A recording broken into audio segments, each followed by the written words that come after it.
Ay, be, utang mo. Eh, grabe ka naman, be. Kailangan manunggod kapag maniningil. Kylie, ang tagal na ng utang mo, be. At saka ang tagal ko na nag-PTM sa'yo. Ito mong di na nga kita nire-replyan, hinangungulit ka pa. Pumunta ka pa dito. Eh, bakit naniningil? Wala ka ng pera? Ilan pa yung utang na yan? Ay, nung 1 taon pa po yung utang niya na yun. Ay, Diyos ko, 1 taon pa pala yan. Diyos ko, ang tagal-tagal na yan. Dapat wala na nga dyan eh. Ay, di po pwede yun. At saka hindi naman po kayo may utang sa akin, yung anak niyo po. Ay, wala akong pakialam sa utang na yan. Ay, dapat lang po eh. Utang ng anak niyo yun eh. Tao ka, di ba? Tao ka. Eh, paano kung sa'yong gawin ni Kylie yan? Anong mararamdaman mo? Oo nga. Ha? Naniningil lang naman po ako. Oo nga, ayan nga yung punto dito. Eh kung pagbalik na rin natin yung sitwasyon, ikaw tong si Kylie. Eh di kung ako po may utang, magbabayad po agad ako. Hindi ko na po papatagalin ng 1 taon. Diyos ko, ang tagal naman po ng ganun. Ay, ang yabang ha. Saka kung may utang man po ako, hindi po ako yung magmamatapang. Diyos ko, may utang ka na nga, magtatapang ka pa. Kaya nga, etong anak ko si Kylie, lagi ito natatamaan sa akin. Gusto mo pakita ko sa'yo? Ay, wag na po. Grabe naman ang tapang. Kayo na nga po yung may utang eh.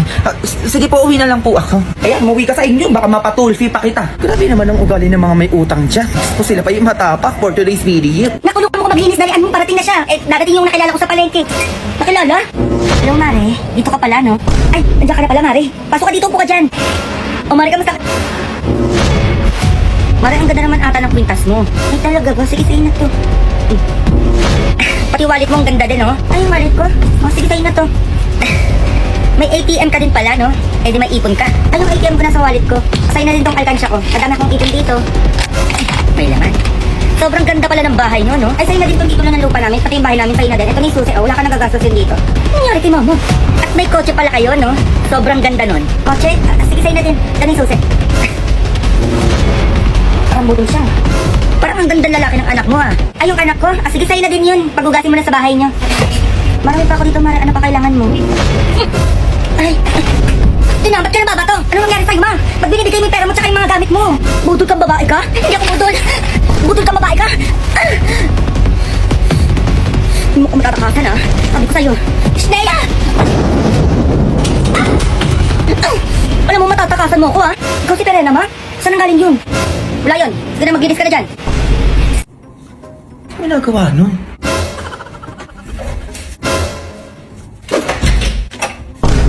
Ginagawa mo, Junjun? Ay, walang maano. Nire-ready ko lang yung pang-Christmas party ko bukas. Ay, magisingin mo pala ako alas 5 ng umaga. Ay, ang aga nun, Junjun. Ba't naman kita gigisingin ng ganong oras? Wala lang, gusto ko magising ng umaga eh. Baka kasi malita ako sa Christmas party namin. Ay ba, 40th Christmas party? Oh, ganado-ganado siya. Samantalong yung pasukan niyo, tamad-tamad kayo gumising dyan. Sige na, matulog ka lang.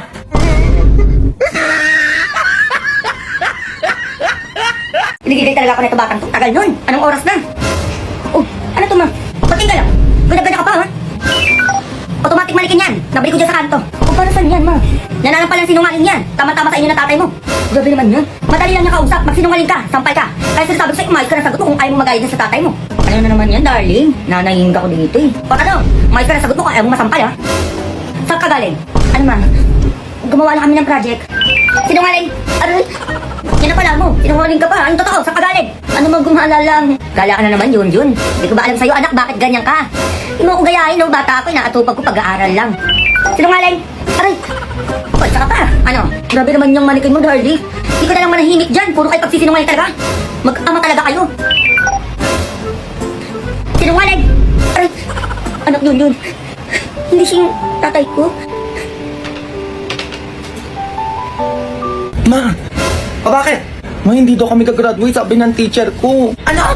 Bakit daw? Hindi ko nga alam, ma eh. Nagbi-meeting sila sa school ngayon, ma. Punta ka doon. Ay, hindi pwede yan, teka. A few moments later. Hindi po gagraduate ang mga anak nyo. Abay, bakit naman, ma'am?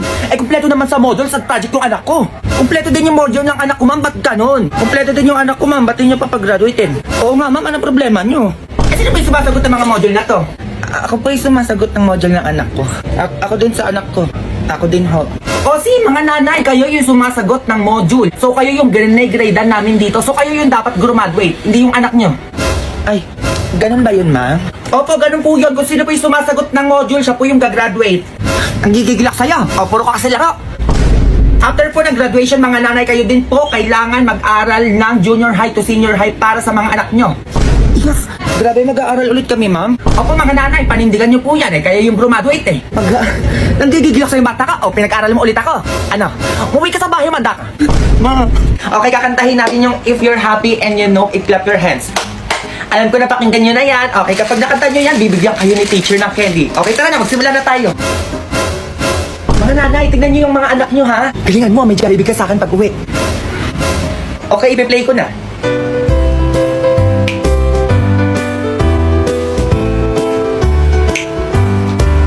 Sampai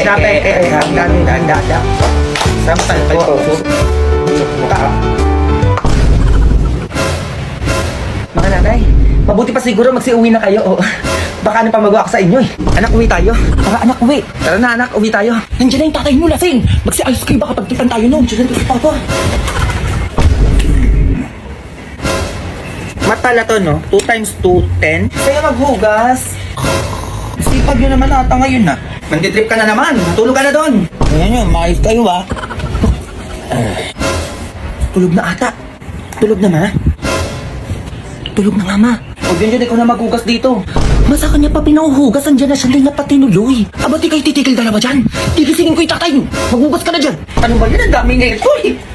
Shot ko na pala eh. Magising na ulit. Pag ako yumaman talaga, hihiganti ako. Ano yan? Pinapatawag ka ni ma'am sa school, ma. Bakit ka naman bata ako? Diyos ko, ano naman ba yun? Nalit lang ako, ma. Pinatawag ka na agad. Yun lang. Nalit ka lang. Oo, ma. Nalit ka lang. Oli ka. Puntahan natin yung teacher mo. Ako po, ang daming bagsak ngayon. Ma'am, ano pong problema? Ay, nanay, nandiyan po pala kayo. Ba't niyo pa ako pinatawag? Iba naman kasi nanay. Your son is always late in my class. O tapos ho, hindi na po pwedeng ganun. Baka masuspend po yung anak niyo. Ay, sorry po ma'am. Papapasukin ko na lang po yung anak ko ng mas maaga bukas. Usapan po yan nanay ha, na mas maaga po kayo pumasok bukas. O, pwede na po kayo umuwi. Sige pa, uwi na Junjun. Tomorrow. Tagal ng teacher mo ha. Siya naman ang late ma. Manood ka anak. Okay class. Teka lang ma'am. Late po kayo 15 minutes ma'am. O, ano pong dapat yung gawin yan? Ay, may inasikaso lang po ako nanay. Ay, hindi po pwede yung ganyan-ganyan. Kapag anak ko na late, patawag agad na dito sa school. Tapos kapag kayo na late, okay lang. Unfair naman po yung ganun, ma'am. Kaya ipapatawag ko po yung nanay niyo sa bahay namin at mag-uusap tayo kung bakit po kayo nalate. Nanay, teka lang po. Equality lang po tayo dito, ma'am. Hintayin po kayo sa bahay namin, ha? Nanay, ipapasa ko na lang po yung anak niyo po sa akin. Pasado? Promise po. Totoo ba yan? Opo. 98. 98 na po yung grade sa akin ni Junjun. Eh, naman pala eh. O, Junjun, pasado ka na. Ma'am, uwi na ako.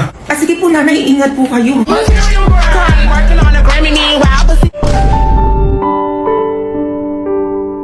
Nak!